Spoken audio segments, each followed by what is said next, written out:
let's head on over to the world title scene, in which the main event, not of Unbreakable, the second last match of Unbreakable, is Raven defending the NWA World Heavyweight Championship against Rhino. Which is about as cool on paper as you can get at the moment for the world title. Yeah, fresh match, fresh challenger. It was immediately announced after the main event of Sacrifice, if you remember. The whole thing about that was like Jarrett would get a title match if he won, but then Rhino won, and everyone's like, well, what happened? But immediately on the website, they're like, match will be Raven against Rhino now. God, that's cool. It's a cool match, isn't it? Yeah, it goes back to, they wrestled, I think, Backlash 2001. They acknowledge it during the build. It's like, we had the best hardcore match of all time. It's like an 8-minute match at Backlash. Yeah, I'm pretty sure, but isn't that like a pretty highly regarded match? It has like over 7 on Cage Match. Nice. So Jeff Jarrett goes up to Larry Zbyszko's office, and he's mad that Rhino's getting the Unbreakable shot. He insists he will be champion by the time they get on Spike. That's never gonna happen. How would that happen? But in order for that, he needs a title match, Liam. And how's he going to get a title match?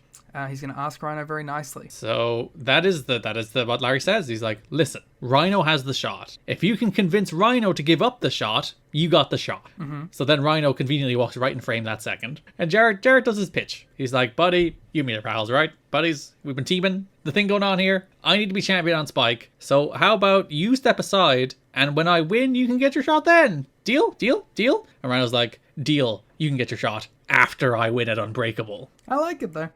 I think Rhino isn't a big dumb idiot. Unlike a certain Monty Brown, Rhino's like, fuck you. Yeah. Because if you remember, Monty also was promised a title match, which he has yet to get. Well, Jarrett's not the champion anymore. Every time Rhino said that, it's like, you have promised this to people before and have not delivered. Yeah. Call him out. That's the thing, right? It's like, I mean, I like the idea that Jeff's going for his old tricks. It did work. It worked on Monty. So you know what? Yeah, it worked once. Might as well try. I enjoyed this segment. I thought it was fun. Later in that show, Rhino beats Sonny Siaki. I like the gore. I like the alley-oop into the turnbuckle. Rhino's good. Yeah, he's pulling shit out as well. Having a great time. I was thinking about how crazy Rhino's career is. Just a weird guy. Like, he did his, weird little NXT run. Yeah. In, what was it, 2014? The fact that his, most famous thing is probably the Heath team in 2016, which is weird to think about. Yeah, right. He did, 4 more years in WWE. And again, arguably had his most, famous act. It's just, and then, had ROH stuff all the time in between. He's, oddly enough, since the beginning, he's basically just been in a major pro wrestling company every year at least once. And pretty much all of them. Yeah. With the exception of AEW so far. So far. And sneaky TNA guy, Rhino. I don't even think sneaky. It's one of those things where people get mad about Bully Ray. It's like, Bully Ray's a TNA guy. I'm sorry. He is. You know what he did in 2019? Rhino? Noah. Oh yeah, he did. He did some Noah shows, yeah. 2008, New Japan. Did some New Japan shows during the TNA relationship, yeah. So it's just what a guy who's kind of done everything everywhere. Had a good career for himself. Yeah. Current 2-time tag champion with Heath and some bullshit company. Heavy shot at Current Impact, but sure. He's not a current tag champion. That's true. He did lose them earlier this year. Or late last year. That was December. It's just what a fun guy, huh? Yeah. SmackDown Tag Team Champion in 2016. And just a guy you could slap in a mid-card match for nearly all of his career and he'd have a good mid-card match. It's just fun.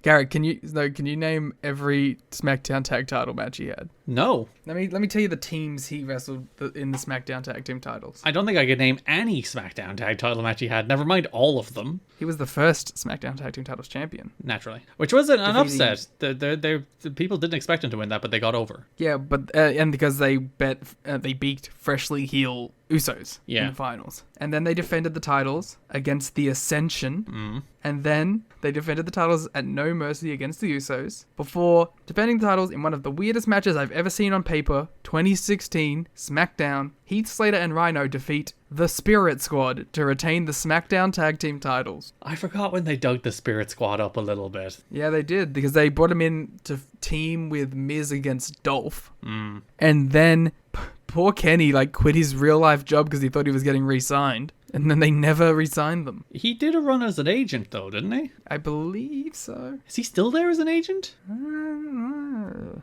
I have long since cancelled my Fightful Select subscription, so I don't see the WWE agents lists anymore. But I guess I can go to his Wikipedia. That might tell me. Yeah, he's a producer and trainer at WWE. So at least he has a job. But it was really, it was so funny that not funny. It's really sad actually. You're laughing at his pain. It's hilarious. Yeah, they quit his job and then was stuck. And As he said, finish of this match was awesome, where Siaki floated over in the corner and Rhino just followed him up with a gore and killed him. Yeah, it was a great gore. Rhino gets on the mic and he says he's going to gore Raven and make him bleed. Nobody will stop him from becoming world champion. Asks Raven to come out right now. Raven comes out, says, gore me once, shame on you. Gore me twice, shame on me. Security break them up. And then he gets gored. He gets gored immediately. It's so good. It's what a great bit.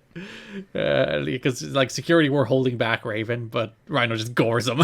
It's a real shame that like the worst Raven's ever felt in this company is when he's world champion. Do you think he feels bad now?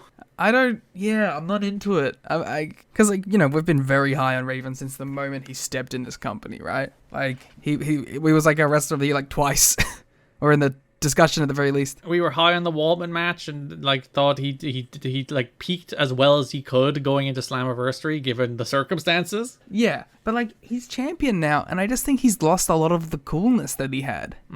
Part of it's the presentations, part of it's like he feels a bit more like a dork now, and part of it is just I don't think it's the gear doesn't help. Like there's just something about Raven now which isn't hitting on the same level that he has for almost his entire run up till this point. He is getting his ass kicked a lot because he's a babyface champion, so naturally a lot of people are getting heat on him at the moment. Yeah, it's just I'm kind of disappointed by the finally like Raven achieves the goal, becomes champion, and it's a bit of a wet fart. I think an element that also doesn't help is, shock of all shocks, Jeff Jarrett. Yeah. The fact that he's running around like as the almost presumptive champion before they even go into Spike kind of overshadows Raven. Yeah, there's elements to it, which it's a bit of a rough one. And I think if you wanted Raven as champion, he would probably be better off as a heel. Of course. But I thought he had a good reign in terms of matches. Like the Abyss match was good and the Rhino match was good. Yeah, I don't know. It's something about his general presentation, which I don't think is screaming star to the level it has up until this point. He's not really doing many promos either, is he? Like here he just comes out, says one line and gets gored. Yeah, that could be part of it too, is like he's not getting a lot of talking time and it's Raven. Yeah, and like the main event of the August 26th Impact is Raven against Bobby Roode, and like it's just a forgettably bland match. Yeah. The best part of which is Sabu shows up at the end.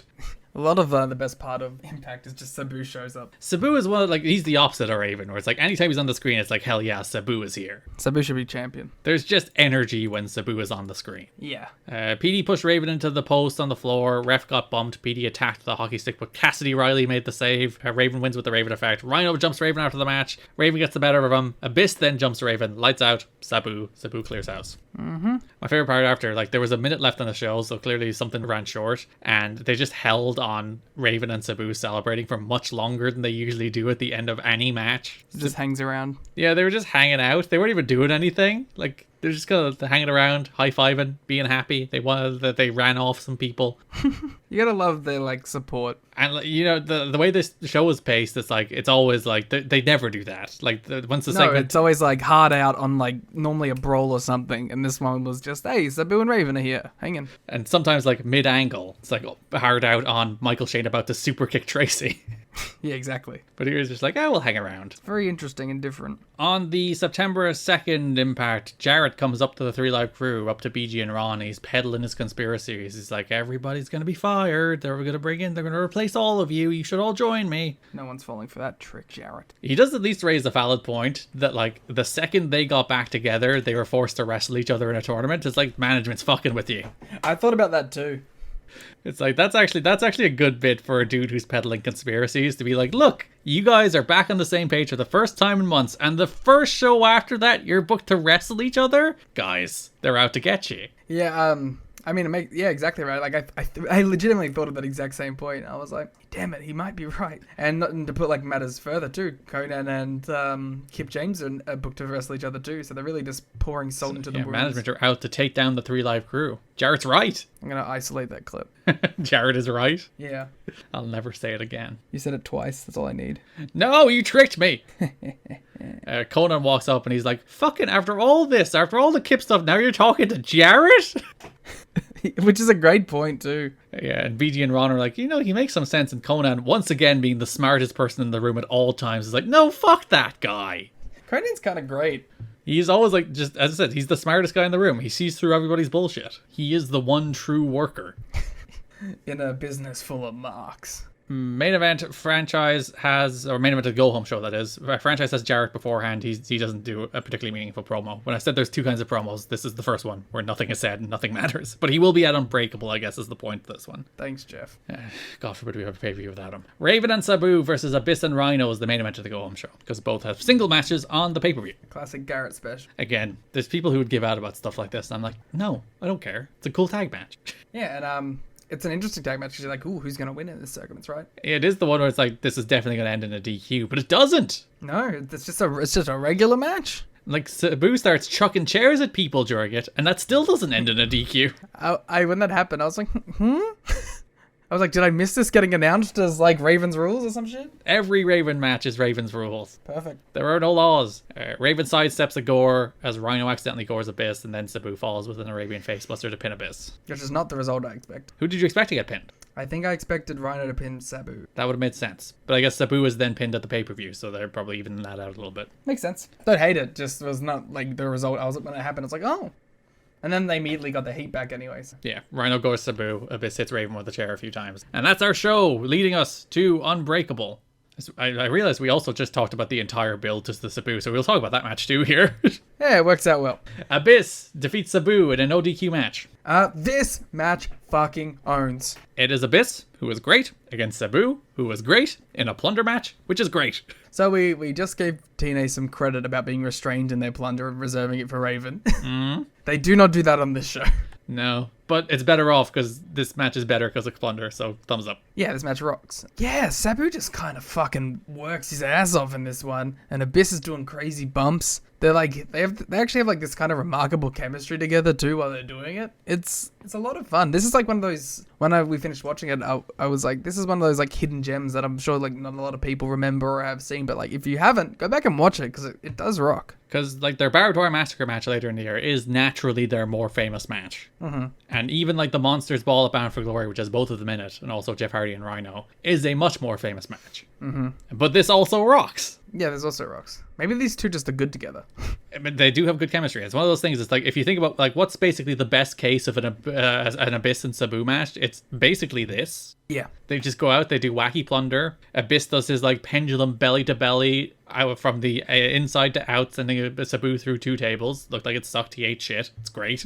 The Abyssplex. I'm coining that, the Abyssplex, because I was watching his homecoming match against Eli Drake in 2019 yesterday, and he did it to Eli Drake there too, so it is the Abyssplex, the belly to belly while he's sitting in the ropes and he sends you out to the floor. Good stuff. And the finish. Oh, the finish. Oh, the finish. After the crowd is chanting for thumbtacks the entire time, like they're not going to get thumbtacks in an Abyss ODQ match. Abyss goes out, he gets the thumbtacks, he sets up the thumbtacks in the ring. Sabu goes for a springboard. Abyss catches him in midair into a black hole slam, into the thumbtacks, and the crowd go absolutely bonkers. There's a million thumbtacks in Sabu's back. It looks awesome. Crowd go nuts. Great finish. Great match. And also, like, not just that the catch spot happens, like the black hole slam looks really good too. Yeah, there's a lot of times where he catches it in the air and it just doesn't look quite right. Yeah. Whereas here, he just caught it perfectly. And he didn't have to like readjust to get them in the tacks or anything. It was just smooth. It looked so good. And he put so much like force into it too. He was not scared about hitting him with it. Yeah, Sabu was absolutely like, just stick me in those goddamn tacks. Yeah, I think we went 4 on it, so.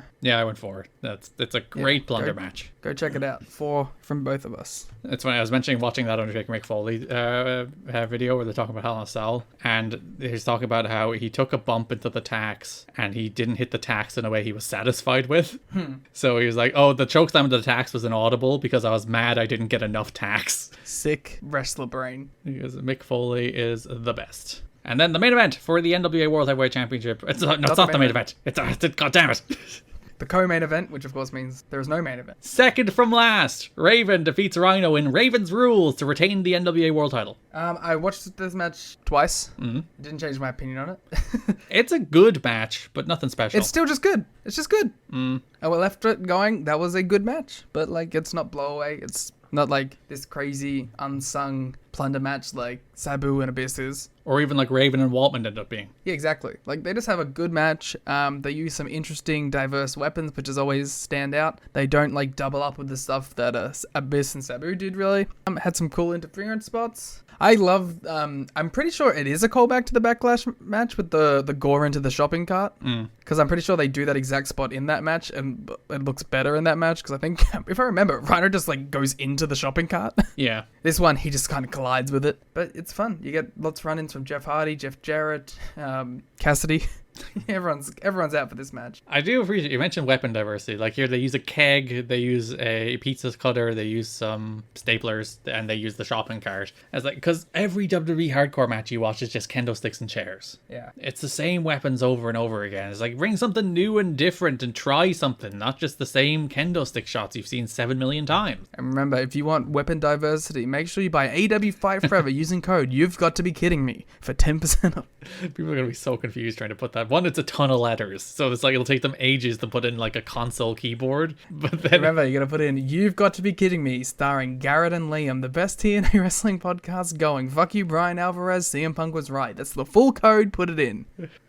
No bits. Rhino misses the gore, runs into the shopping cart, as he said. Jarrett runs out. He goes to hit Raven with the belt, but Jeff Hardy runs out and grabs the belt. Raven DDTs Jarrett, DDTs Rhino, retains the title. It's fun. Yeah, good match. Not remarkable, but good. And might be a little bit of diminishing returns with Raven in that, like, he did a plunder match with Waltman, did a plunder match with Hardy even at Lockdown, did a King of the Mountain, which is plunder adjacent, plunder match with Abyss, plunder match with Sabu against Rhino and Jarrett, and it's like, alright, there's maybe so many times you can watch Raven do the same plunder match. Yeah. At least this one felt a little different, even if it was worse. I also wanted Rhino to win.